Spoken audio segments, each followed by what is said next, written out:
समस्त अतिथि सरपंच सोरडा एबीओ केशव बाबू एवं मोर सहकर्मी समस्त शिक्षक शिक्षयित्री उपस्थित समस्त भद्रमंडली ग्रामवासी अभिभावक एसएमसी सभापति एवं तांकर कर्मकर्ता एवं अति स्नेहर छात्र छात्री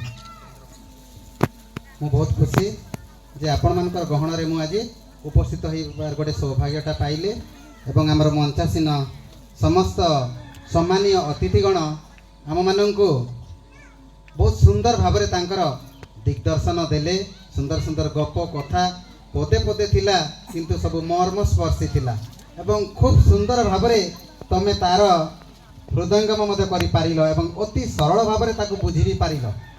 तेणु बुझीबा एवं बुझेइबा होची गोटे कला। बुझीबा लोक गोटे कठिन कथा को जदि एमिति भाव से ताकु व्याख्या करिवो तार सारांशटा को कहिवो बुझी शुणुथिबा व्यक्ति आपे आपे ताकु हृदय मध्य भेदी जाए एवं कथाटा को सहजरे ग्रहण करि निए।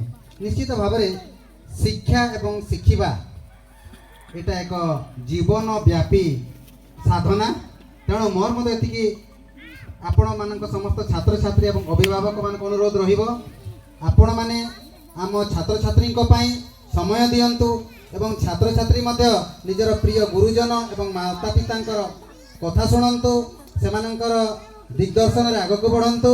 सबु बेले आमर शिक्षक एवं मंचासीन शिक्षक शिक्षयित्री आमर जतिकी सम्मानीय अतिथि अछंती आपण मानकर भल पाइबा आपण मानक सांगरे अछि। तेणु मु मते जणे गुरु भाबरे जणे तमानक पाखरे बहुत बहुत तमानकर उज्जवल भविष्य कामना करी मु ए विद्यालय समस्त आयोजक मंडली दिलीप भाई को बहुत बहुत धन्यवाद देकी आज दिनटा को मु एठी मोर वक्तव्य भाव रखुची। आपण समस्त को बहुत बहुत धन्यवाद। नमस्कार।